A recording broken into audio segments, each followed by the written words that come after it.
obviously the running career that you've had, and obviously just the season you've had so far, is nothing short, but just like it's amazing, dude. It's awesome. You seem to really have everything kind of going for you. And yeah, super excited to talk to you about that.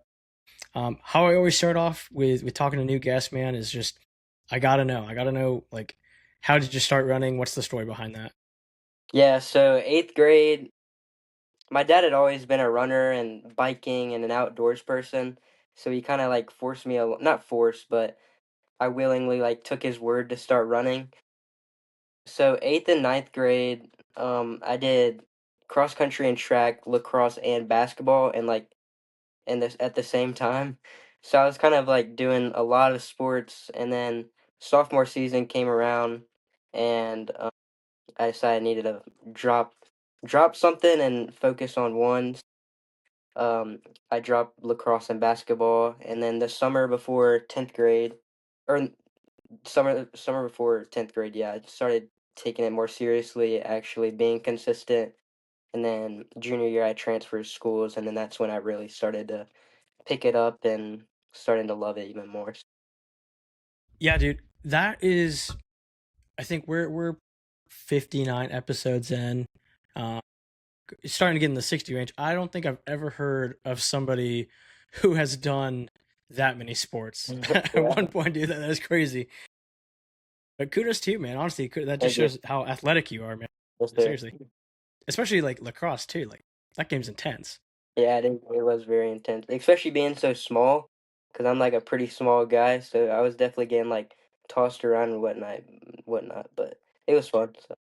Yeah, I had one of my cross country runners a few years back. He played lacrosse as well after the season, and I went to one of his games and I was like, oh my god, like this is like the crowd gets hyped up. It went to like double overtime. I was Yeah. like, this is pretty cool. I've never. This is our first lacrosse game. All right, so hobbies. What kind of hobbies are we doing outside of running? Even though running takes up so much time, I assume. Yeah, it does. I like playing video games every now and then, hanging out with friends. Over the summer, I picked up golf, so I was like going to the course maybe 3 times a week, trying to get better, even though I wasn't that good. But yeah, that was a fun thing to do with my friends over the summer. Pickleball is also another thing. Hanging out with family. Spike ball too. I like spike ball a lot, and maybe occasionally fishing. So, but Yeah, yeah. We've had a couple guys on say pickleball and spike ball. Golf as well. I'm glad that's catching on with a lot of people. yeah, I used to play. I didn't used to play, but I used to go to the driving range and hit golf balls with one of my friends, and that was probably the most I ever did golfing. But it's cool. It's fun though. It's fun to just even get out and kind of branch out on other things versus running all the time.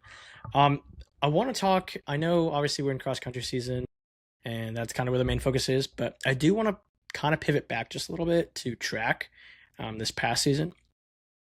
430 for the 16, 946 for the 32, and 205 in the 8. Is there, like, just from an eye test, I mean, that 430 looks pretty nice.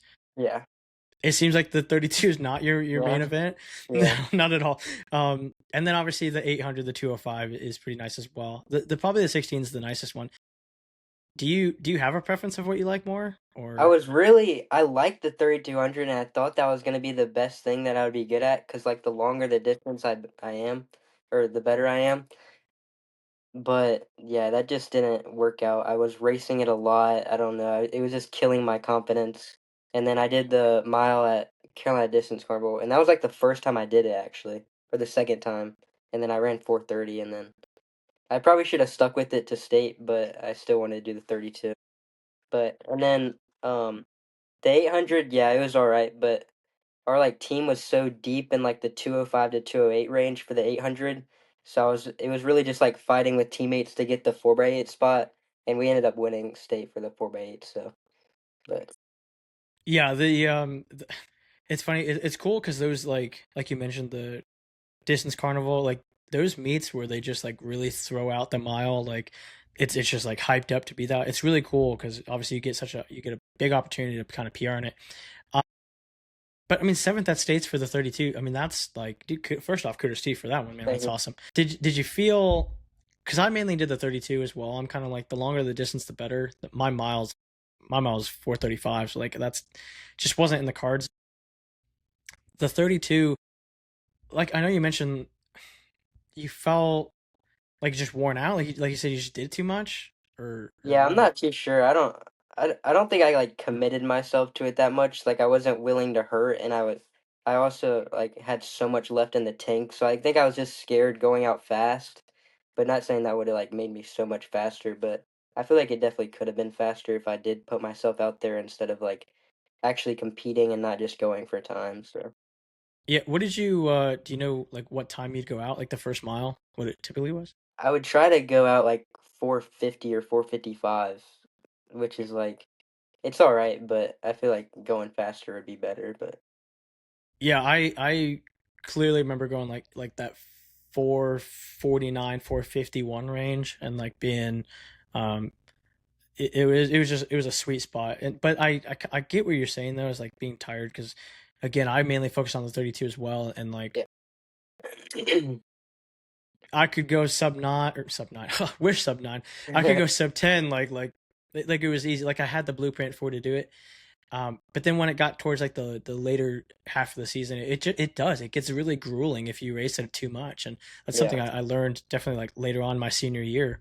Is that it was just, I think I probably just overdid it, and maybe should just maybe even tone back a little bit more. But nevertheless, man, like I said, seventh at states is a huge accomplishment.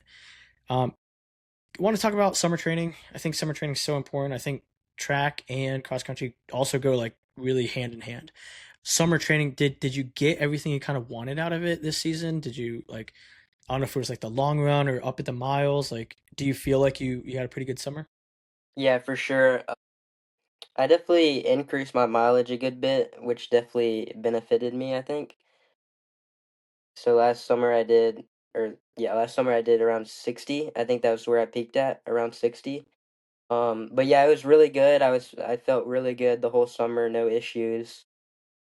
Yeah, there was no complaints about the summer training, and it was just building confidence because yeah, it just gives me like a good like base and tells me I can do good if I have that confidence. Yeah, that is that's very true. I think confidence is probably the biggest thing you can get out of it, as well as like team building and bonding in Mhm. that aspect as well. We had one week, which I don't know, I still scratch my head of like why we did this, um, but it's kind of cool. But we had like one week in the summer where, and it was like a bunch of teams. A bunch of teams would come together and run throughout the summer. So it was always like you're running with somebody from other schools. But we would have 100-mile week, and we would double. We would double almost every single day, and then just have like a pretty good long run at the end. But it was like we'd run like 9 miles for the morning run, and then get in another like 5 or 6 in the afternoon. It Yeah, was that's crazy. bizarre. It made no sense. Like now looking back on it, and like obviously knowing more in the sport, it's like, why did we do that? That makes no. But it so much confidence comes after that when you're like, dude, I just did 100 miles in one week, and only the seniors did it, and so it's just one time. But confidence, like you said, like I think that it's so important heading into the season, and so that kind of leads into like the goals. Obviously, like you ran sub 16 last year, so you already have like the blueprint of how to do it. What were kind of some of the goals heading into the season, like right off the bat? Well, coming in, I knew that I was the second returner for cross country. I think I was the second underclassman at state cross country last year. So the main goal this year was just to win state cross country. I feel like time is kind of over the essence with cross country, just trying to compete. But we did like a team camp over the summer, and I think my goal was under sub 15:20. So hopefully, with the new course at state, it can happen. And maybe some postseason meets. But yeah, the goal is definitely just to win state, and hopefully our team can get closer to Fort Mill and hopefully try to beat them. So we're looking pretty good, and we're progressing each time. So um, I think it will be pretty close. Dude, isn't that wild? Like we were literally just talking about all of these sports, lacrosse, Yeah, and you said basketball, and now we're talking about a state title. You're about to yeah, like, you have a good shot at winning. It's crazy. yes, sir. That's awesome though. So we start off with eye opener. Obviously, 16:38 there. It was kind of a weird year this year with eye opener. I honestly thought like it, I don't know if it's just the overhype of it at all. And I blame myself a little bit in that as well, as like really hyping it up too much. Um, Especially for like an opening meet, but it is so huge. It is.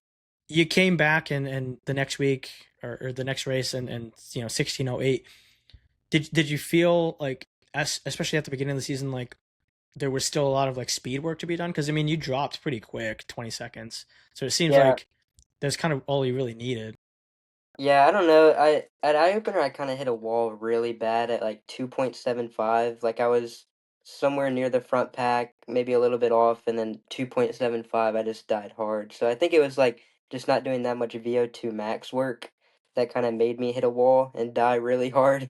I think my last 200 was like 50 seconds, so it was like I died really bad. But yeah, and then the next week I knew it was a pretty fast course. It ended up being a little long this year actually. So I knew that kind of boosted my confidence and knew that I was just as fit as I thought I was.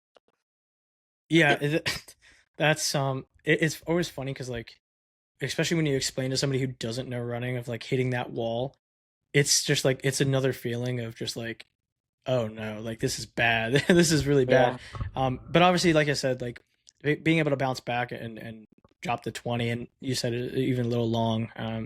Yeah, that had to build so much confidence. Some of the initial thoughts of like how the season is playing out, like, and obviously we're gonna get into your PR, but 41 at Woodmont, back sub 16, obviously has to be a huge relief just to get it out of the way with, and has a little bit more validation of like I am this guy. Like don't get it wrong. How was that? That did you feel like you were going like fast right from the get go? Like you hit the 1 mile and it's like okay, today's the day. Well, I had a plan. Normally I've been going out a little slower because I can close pretty good.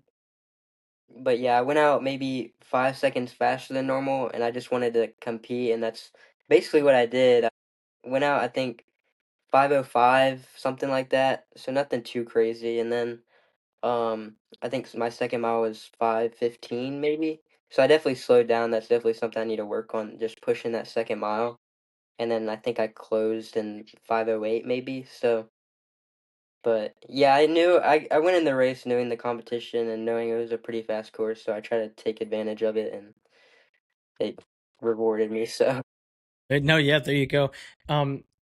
Now, like when you run, I always find like PR races is like you can kind of remember them a little bit more obviously because it's such like it's your best race. um do you ever like did you hear anybody talk like at the mile or um like throughout the race, like do you hear your parents or coaches at all during it? yeah, my dad has a really loud voice. And then also my Coach Cook has a really loud voice. But yeah, so first mile I didn't really hear anything, but I saw my watch and it was kind of weird because my watch hit a little bit late than like where the mile marker was on the course, so I didn't really know what to believe. And then second mile, I heard I forgot what I heard, but I heard like my time. And then the final we go on a track for like the last 300 at Woodmont, and that's when I heard everyone running, and I my kick was pretty good, I would say, for the last 200. Um, yeah, I've caught some people, and yeah, I was really happy with it. Yeah, and what were some of those like initial thoughts of like crossing the line and getting that PR? It was kind of just like I'm back, baby. Like I'm good now. Nope. Hey, 100%, dude. That's why I like it takes one race. It takes one race Yeah, to bounce back or to come out huge and make a statement, which is why like I feel like cross country is, I mean even with track, but it's so like you just never know. You never yeah, know who's gonna randomly come up and just drop something out. Um, you had a good battle. Obviously, Caden is your yeah, competition, and yeah. he got you a little bit there at Woodmont. So it's a good kind of way to indicate it. Did you see him like finish? Like was he in your Yeah, kind of eyesight there? yeah, he was up with Hudson Kinnamore, and I almost got Hudson at the line, barely. I think I would have got him. It was like 5 more meters, but yeah, I know Caden has a really good kick. He beat me at Yellow Jacket too, where I ran 16:08. and that's where he was closer then. But I know if I keep on dropping time like I am, I think it'll end up being a really close race. And I'm kind of expecting for a kicker's race at state, and I believe in my kicking ability at the moment, which I used to never say because I used to think I had no leg speed. But yeah, Now, it's nice because you have the privilege of racing a guy, obviously, that you know is yeah. going to be there at the end at states. Um, is there anything that you like that you've picked up on about him, like or like about his racing style that you think you could kind of exploit at a big meet like that? Like, Um, I think he actually stays somewhat consistent ish. I think he might slow down a little bit more in the second mile because I noticed on at Woodmont I was like gaining up on him during that second mile, and I slowed up a pretty good bit too. So I think if I just stay like connected the second mile and stay engaged and get my mind right during that mile, then I think it can be good. now, and obviously having confidence in your kick and having a good kick in that as well, um, plays a huge role, I think, in just um, like in how that kind of race turns out. And mainly, and I say that because like for somebody like me who does not have the greatest kick in the world, like I'm gonna try and drop you with like you Yeah. know a mile or just under a mile to go and try and just break you off as quickly as possible. Um, do you feel confident at like leaving it up to the last 200? Because for Aiken, I don't know if you've seen the course yet. We have it on Spike Up. Yeah, I watched it. It does like it. You go into the infield, like you round the Yeah. turn. And it's like and then it's a straight shot, and that shot Mm. doesn't look like I don't know, maybe 100 meters, maybe that. Do you feel confident leaving it that kind of short with him, or are Yeah, you gonna probably try and kind of break him? I at 400 I normally start to pick it up a little bit. And then 150 I just let out like a little deep breath and I just go. So and I'm just holding on for dear life basically. But yeah, yesterday we had a workout and it was like 7 by 800 or something. And my last 800 I think I came through like the first 400 at 113 and then I closed in a 102. So yeah. Um but yeah, so probably the last 400 pick it up and then last 150 just give it everything. Yeah, and we won't give out the whole game plan to him. We'll keep on his feet. Yeah. Obviously, like you said, the team battle with Fort Mill is going to be a good one too, man. It's close. It really is. And you look at Fort Mill and like their team is so deep, and it's like in a way it could be even intimidating, but at the same Yeah, time it's too, it's like you scary. gotta. There's scary man. You see that blue? It's like Lexington blue. It's like Yeah. it's kind of intimidating. Um, but again, no discredit to your team though. Like you guys are right in the fight. Like, Yeah. how is that the kind of is that the vibe kind of around the team? Is like, hey, like we are still in this. Like we are not out of the fight just yet. Yeah, at the beginning of the year, like everyone was talking about like gosh, Fort Mill's so much better than us, but like we kind of know that like not to like talk crap about Fort Mill or anything, but they kind of like stay steady the whole year. They don't really like progress like too much. They're just always like at the top the whole year and just stay there kind of without progressing too much. And I feel like with us, like I think we got like 30 something at eye opener, and now we weren't even like ranked at the beginning of the season or anything because we lost two good guys. I think that also made us more hungry to like that we weren't even in like the top 25 after getting runner up last year. So that definitely made us hungry to prove some people wrong, and that's what we're doing. Yeah, I always I always look at like team battles as like I said, like even just with individual, like you just never know. You just never know who can have the day and kind of close up those gaps that I think everybody's trying to do at this point. When I want to kind of go back into just like the racing mode of everything. Do you have like a certain game plan in most of your races, or is it kind of just it depends on the course, it depends on who's there? Um, yeah, I like going out slower, just knowing that I can like kick pretty hard and close hard. So yeah, I would say probably go out like almost like 5. to 8 seconds slower the first mile than like my actual race pace. Just so, and then because I can really catch a lot of people in the second mile when I do that because they're all pushing back and we're just coming back together. So definitely going out slower, but yeah, it kind of depends on the course, like you said. Do you ever get like, I don't want to say worried about like going out too slow and kind Yeah. of getting boxed into the pack? Yeah, I did at Warrior Invitational and at Polly's. I went out like I don't even know what happened. I went out like 5 seconds more slow than I normally do, and it was. I definitely did catch a lot of people, but yeah, I wasn't really that happy with that. Yeah, it's I used to my junior year state meet. I did I like that. I like kind of sitting back in the pack and letting things kind of play out. But and that's what like my son right now. He's a freshman, and in a way, like you can kind of, and he's got a good kick too. He really does. I always kind of trust, like especially at the end of a workout, like you can kind of rely on him to get it done well. Right. Um, but he's having that problem where he's like he waits too long. Like, and it's crazy because you think cross country like it is such a long race, but if you wait too long, you're not in the fight. You're not Yeah. engaged in the fight long enough, and it's like, and that's kind of where he is, and like I kind of I like that. I like sitting back and I like kind of making my way through. I think it builds confidence as well as you start passing, 10, 20, 30 people. It really does build the speed, but it can get you at the end if you just leave it too late. Um, Yeah. do you have a favorite cross country course? I know you mentioned like Warrior, you were there, and obviously Eye Opener is kind of big, and everybody hates Newberry, but you could shock the world and say you love Newberry. Yeah. No matter like how bad Eye Opener went for me, I still love Milliken. It's like a true cross country course. But if I were to say like for fastest course, definitely Starlight, Greer, or Woodmont.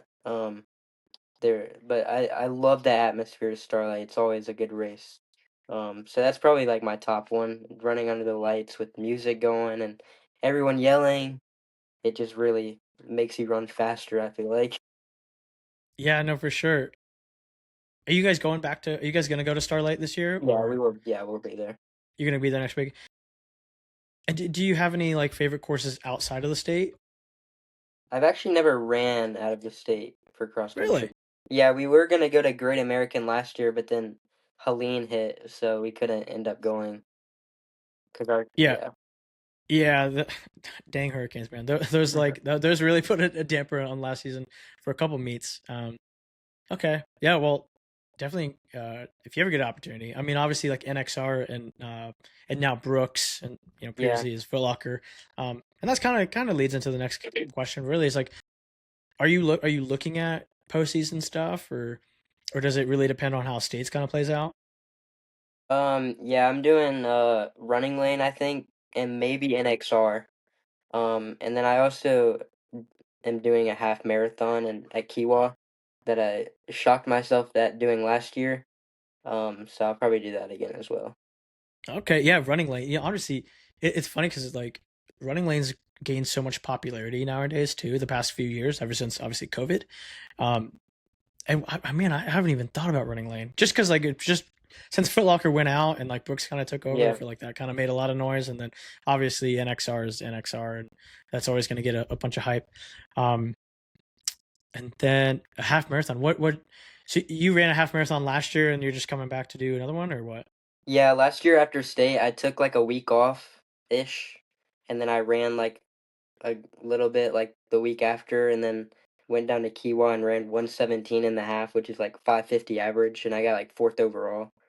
Um, So yeah, that kind of just shows like the longer the distance, and I wasn't even really like training for that. So, but yeah, so I'm just gonna go back again. It's a fun trip with my family and stuff. No, yeah, totally, man. Do you? I mean, I know you mentioned like you like the long distance stuff, but half marathon, like you like that. I mean, that's a long distance race there. Yeah, You enjoy that? yeah, I love it. It's like I just zone out and I'm just running, and it's like freedom basically. Yeah, kudos to you, man. I actually did my first like half marathon just a few years ago, well out of high school, and it's like, and I was always intimidated by it because it is such a long distance to push so long. I've done like 10 mile. I've done like a 10 miler before, and I split six flat on that. I'm so bummed at myself. I wanted to go 5:59 at least, but it is such like a it's such a it could be an intimidating distance just because obviously going from 5K to half marathon. I mean, Yeah. that's a different that's a different scenario. Yeah. I think Uh, not a lot of people like know this, but I went to like a military school before I went to Eastside. So I feel like with that, I have like a really like tough mental um like I can like push myself like a lot harder than I feel like most people can just because like being in like that structured environment like kind of just made me have that mental toughness that I don't feel like most people do have. So I kind of use that as an advantage. Even like with like kicking, I know it's like pain is temporary. That's always what I tell everyone, and at the line, you're always gonna say that you have more. So that's yeah, dude, that there you go. Military, like what the yeah, heck? yeah. Why'd you leave? You got bored? Uh, just like running, I knew I'd like succeed better if I came to Eastside, knowing that like they're a pretty good program, and Yeah. it was kind of just like getting old. I was doing the same stuff each year, and it was just time for a change. So No, there you go, man. That's cool. That's really cool to kind of hear. And obviously, like, hey, I didn't know about that. That's awesome. yeah, Um, so I always think like self reflection is really important. I always think like, yeah, honestly, I even think like when you PR, I think you can always go back and like look at some of the things you need to do, and especially on the days that you don't. But what are some of the things that you think you need to work on the rest of the year to, especially to, to hit the time goals, but obviously number one to become a state champion. keep on working, getting closer with my team. I feel like when you're in an environment that makes you happy, it like makes you wanna do better for the team. So I feel like I'm helping out the team a lot, and I feel like I can continue to help them out more. So that's kind of keeping me going and helping them out because if I see them happy, then it makes me happy. But yeah, and also probably just like stay on top of the little things like nutrition, sleep, core, push ups, or plyometrics, whatever. Because all the little things can help you for like big time. So Yeah, no, for sure, man. Oh, it's always the little things, man. I preach that so much in the summertime. It's always yeah. the little things that are gonna propel you to the next level. My last kind of thing here is, I always think, and obviously especially you, man, but believe it or not, I promise you, uh, there's people looking up to you. They see the times you run. They say like, I want to be him. Obviously you're running at a high level, finishing at a high level. What is some advice you would give to like a middle schooler or a freshman coming up first year at Eastside running Yeah. for the team? Just to have fun with it, honestly. Like if you don't like have fun with it and not make it fun and just like strictly just run, run, run, run, run, you're not gonna enjoy it for that long. So just like not also like staying consistent. Consistent's another big thing. If you stay consistent, then you can basically do anything and just believe in your goals at the beginning of the season. I'm pretty sure almost every team will give out and write out note or goals or whatever. But yeah, just stick to your dreams and keep on going. Hey, well said, man. Appreciate you coming on. Seriously, I think you got such a good thing going right now. Yeah, Ride the hot wave that you can, and obviously, hopefully in November. Obviously it's one day. That's the biggest thing. It's important on one day, and that's in November. And um, yeah, man, would love to have you back on, and hopefully we're talking yeah, about for sure. a state title that you get, Yeah, man. hopefully that would be awesome. All right, appreciate it, man. All right.